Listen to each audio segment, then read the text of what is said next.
Bismillahirrahmanirrahim. Assalamu alaikum viewers. I am your host Hira Ashraf and welcome to my channel Psychology in Easy Way. आज हम पढ़ेंगे true experiment के बारे में। True experiments जो होते हैं ये एक्सपेरिमेंटल डिज़ाइन में आते हैं। एक्सपेरिमेंट जो रिसर्च डिज़ाइन होते हैं वो दो तरह के होते हैं, एक्सपेरिमेंटल डिज़ाइन भी हो सकते हैं, नॉन एक्सपेरिमेंटल डिज़ाइन भी होते हैं। तो ट्रू एक्सपेरिमेंट जो है ये एक्सपेरिमेंटल डिज़ाइन की टाइप में आता है। The type of experimental design in which the subjects are randomly assigned to treatment and control groups.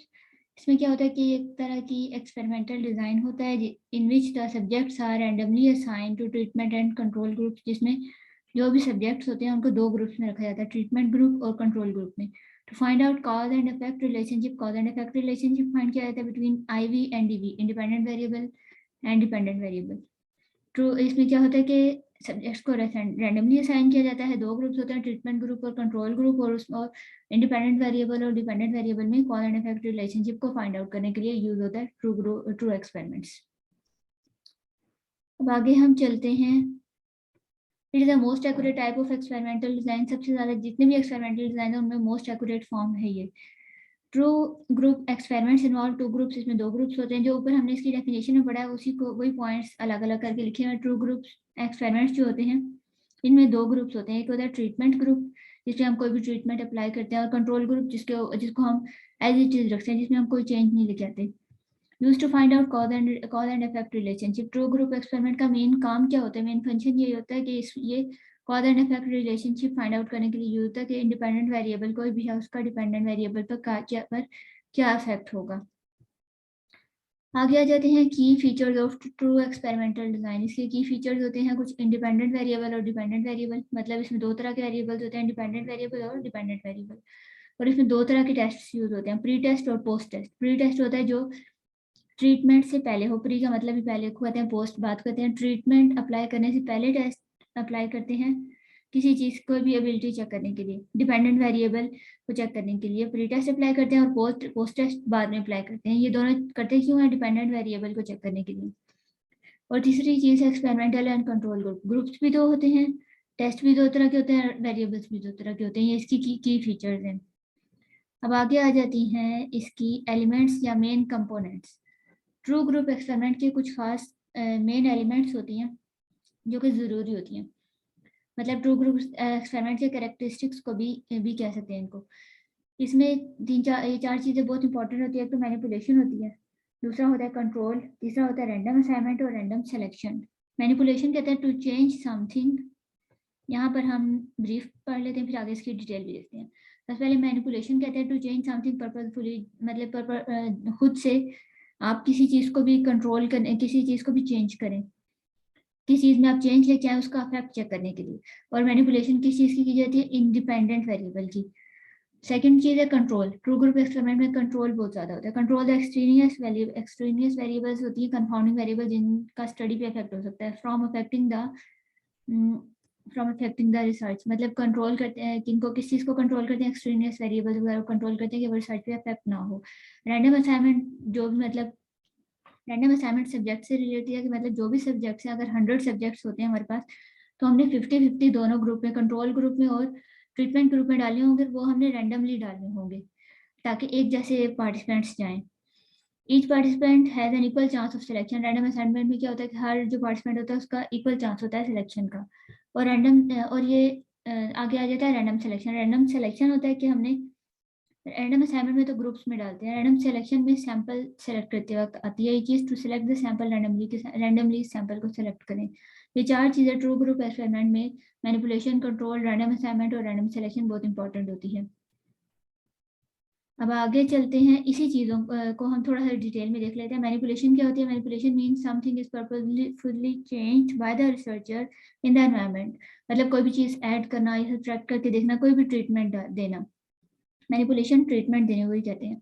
In research manipulation is done on IV independent variable पे manipulation की जाती है। इंडिपेंडेंट वेरिएबल मतलब कोई भी आप किसी किस्म की ट्रेनिंग दे दें या कोई भी चीज़ आप मैनिपुलेट करते हैं, कोई भी चीज़ ऐड करते हैं और उसका इफेक्ट चेक करते हैं, किसी भी चीज़ में चेंज लाने को कहते हैं मैनिपुलेशन।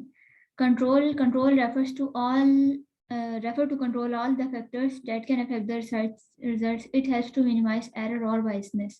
बायसनेस को, एरर को कम करने के लिए जितने भी ऐसे वेरिएबल हैं जो स्टडी को अफेक्ट कर सकते हैं, कंफाउंडिंग वेरिएबल, एक्सट्रेनियस वेरिएबल, उनको कंट्रोल किया जाता है।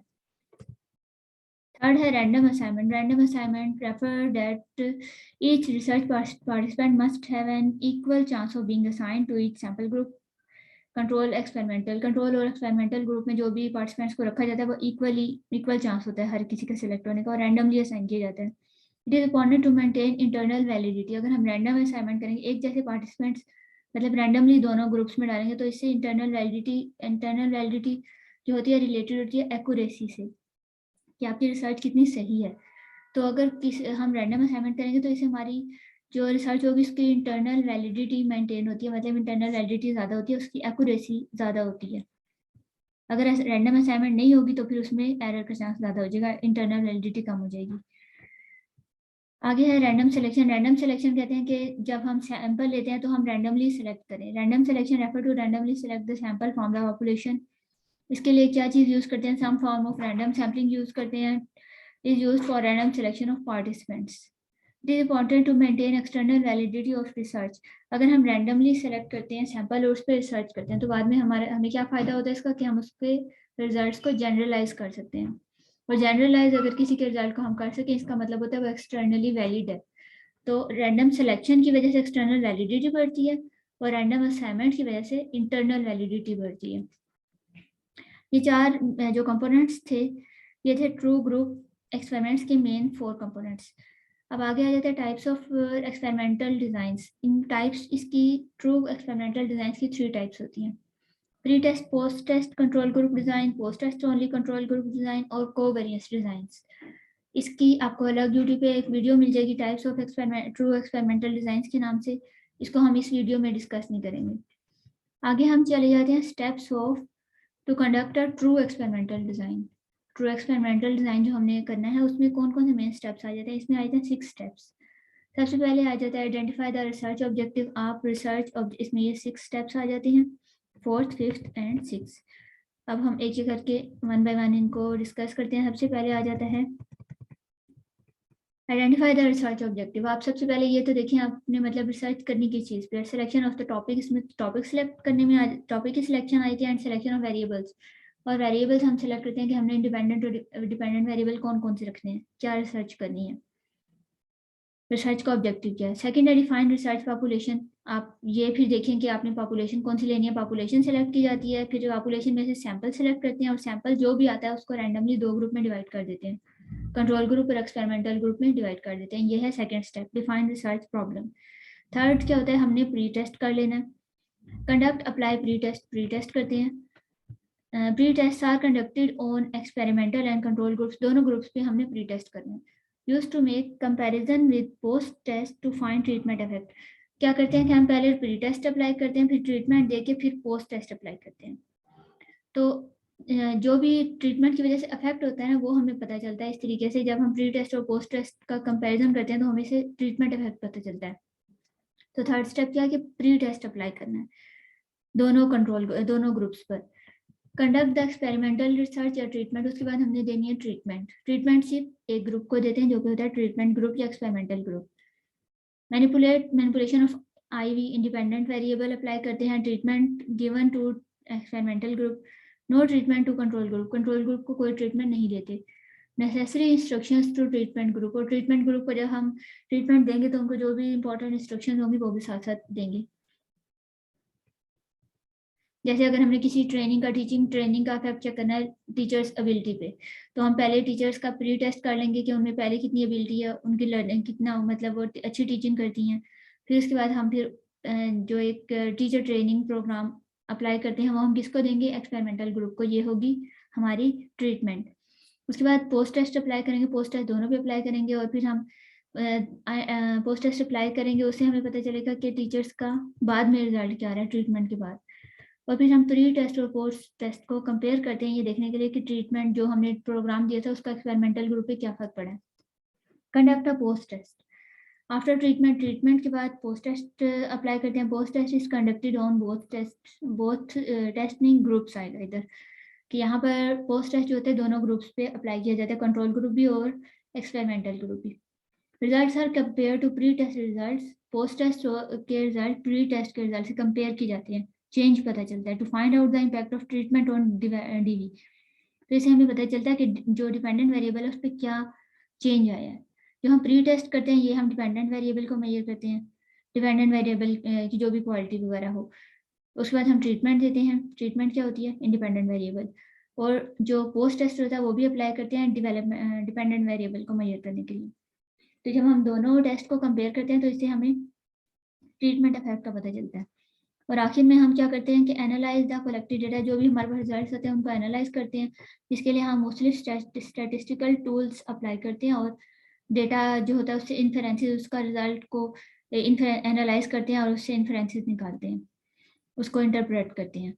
और इसमें correlational data analysis tools, test of significance etcetera, इस और भी चीज़ें यूज होती हैं। इसके 6 स्टेप्स है। सबसे पहले आपने ये सबसे पहला स्टेप है कि identify the research objective. Research का ऑब्जेक्टिव देखना है, क्या किस चीज़ पे आपने रिसर्च करनी है, IVDV कौन से होंगे। सेकंड है कि रिसर्च पॉपुलेशन आपने देखनी है, कौन सी पॉपुलेशन है, उसमें सैंपल निकाल के उसको ग्रुप में डिवाइड करना है। थर्ड में आपने प्री टेस्ट अप्लाई करना है। प्री टेस्ट अप्लाई हम करते हैं, जो हम करते हैं वो हम डिपेंडेंट वेरिएबल की हम देखते हैं कि कोई भी, जैसे मैंने अभी बताया था टीचर्स एबिलिटी चेक करनी है, तो टीचर्स एबिलिटी जो है वो डिपेंडेंट वेरिएबल है। डिपेंडेंट वेरिएबल को मेजर करने के लिए प्री टेस्ट करते हैं। फिर हम ट्रीटमेंट देते हैं जो कि होता है इंडिपेंडेंट वेरिएबल। फिर हम पोस्ट टेस्ट अप्लाई करते हैं डिपेंडेंट वेरिएबल को दोबारा से मेजर करने के लिए कि डिपेंडेंट वेरिएबल पर क्या चेंज आया ट्रीटमेंट के बाद। और एंड में हम डेटा को एनालाइज करते हैं और इन्फरेंसेस निकालते हैं। अब आगे आ जाती हैं ट्रू ग्रुप एक्सपेरिमेंट की एडवांटेजेस की। एडवांटेजेस क्या होती हैं, हाईली क्रेडिबल होता है, एक्यूरेट होता है, objective results due to statistics. इसमें स्टैटिस्टिक्स का यूज होता है जिसकी वजह से इसके रिजल्ट्स ऑब्जेक्टिव होते हैं, ऑब्जेक्टिविटी ज़्यादा होती है इनमें। Provides cause and effect relationship. True group experiment का मेन पर्पज ये होता है कि cause and effect relationship find out करने में हेल्प करता है। Cause and effect relationship between IV and DV। Greater control ज़्यादा होता है, ये इसका एडवांटेज है। यूज टू मेक कंपेरिजन करने में काम आता है। Results are easy to replicate to check the validity of results. Replicate कहते हैं किसी भी रिसर्च को आप दोबारा से मतलब वही सारी कंडीशन और सब कुछ अप्लाई करके दोबारा से चेक करके दोबारा मतलब करना। कोई भी मतलब कोई भी अगर रिसर्च हुई भी है तो कोई भी साइंटिस्ट उस रिसर्च को दोबारा से कर सकता है, रेप्लिकेट करके, मतलब दोबारा उसको अप्लाई करके ये देख सकता है कि वो रिसर्च वैलिड थी कि नहीं थी। Due to presence of hard figures and precise presentation of entire process. इसका प्रोसीजर जो होता है वो मतलब स्टैटिस्टिक्स इसमें यूज होती है, हार्ड फिगर्स वगैरह यूज होती हैं, क्वांटिटेटिव ज़्यादा इसका होता है प्रोसीजर। तो इस वजह से ये इसका फ़ायदा है कि इस वजह से इसके जो ट्रू ग्रुप एक्सपेरिमेंट होते हैं उनको रेप्लिकेट करना और उनकी वैलिडिटी चेक करना आसान होता है। Used for situation that can't be found in natural setting. ये ऐसी सिचुएशंस के लिए ज़्यादा यूज होती है, इसमें अक्सर लेबॉर्टरी सेटिंग्स भी आ जाती हैं कि जो कि नेचुरल सेटिंग्स में मुमकिन नहीं होती। Such situation can be created in experimental design, true experimental design. ऐसी सिचुएशन हम ट्रू एक्सपेरिमेंटल डिजाइन में क्रिएट कर लेते हैं, मतलब इसमें लेबॉर्टरी कंडीशन या आर्टिफिशियल कंडीशन हम क्रिएट कर सकते हैं। उन कंडीशन के लिए यूज है जहाँ जो नेचुरल सेटिंग में मौजूद नहीं होती। ये इसके फायदे थे। अब आगे इसकी डिसएडवांटेज देख लेते हैं। लो जनरलाइजेबिलिटी इन नेचुरल सेटिंग। अब आर्टिफिशियल सेटिंग में जब हम लेबॉर्टरी सेटिंग में हम कोई भी चीज़ अप्लाई करते हैं तो उसको हम ज़्यादा जनरलाइज नहीं कर सकते नेचुरल सेटिंग में, ये चीज़ है। Difficult and expensive to setup, क्योंकि इसमें कंट्रोल बहुत ज़्यादा होता है और इसकी सेटिंग्स का इशू होता है, इस वजह से इसको एक्सपेंसिव भी होता है और डिफिकल्ट भी होता है। ये difficult to apply in natural setting due to lack of control in natural setting. Natural setting में कंट्रोल नहीं होता, इस वजह से इसको नेचुरल सेटिंग में अप्लाई करना मुश्किल होता है। इसके लिए सेटिंग्स खुद क्रिएट करनी पड़ती है अक्सर। Human responses behaviours can be difficult to measure because they can vary in artificial setting। जो साइंस सब्जेक्ट्स होते हैं जैसे केमिस्ट्री, फिजिक्स, उनको लेबॉर्ट्री में हम जो भी एक्सपेरिमेंट्स करते हैं वो ज़्यादा वैलिड होते हैं, लेकिन साइकोलॉजी में हम क्या पढ़ते हैं, ह्यूमन बिहेवियर। ह्यूमन बिहेवियर जो होता है वो हम अगर आर्टिफिशियल सेटिंग में किसी इंसान को लेके जाएं या फिर ऐसी सिचुएशन हो जहाँ पर इंसान को ऑब्जर्व किया जा रहा हो, इंसान का बिहेवियर बदल जाता है। तो ये चीज़ होती है कि ट्रू ग्रुप एक्सपेरिमेंटल डिज़ाइन से हो तो जाता है लेकिन बिहेवियर को मेजर करना डिफिकल्ट होता है ड्यू टू आर्टिफिशियल सिचुएशंस। ये थे इसके डिसएडवांटेजेस। यहाँ पर हमारा लेक्चर एंड होता है ट्रू ग्रुप एक्सपेरिमेंटल डिज़ाइन का। इसकी टाइप्स आपके बारे में आपको एक और वीडियो मिल जाएगी यूट्यूब पे। वीडियो अच्छी लगी है तो चैनल को लाइक और सब्सक्राइब जरूर करिएगा। अगली वीडियो तक के लिए अल्लाह हाफिज़।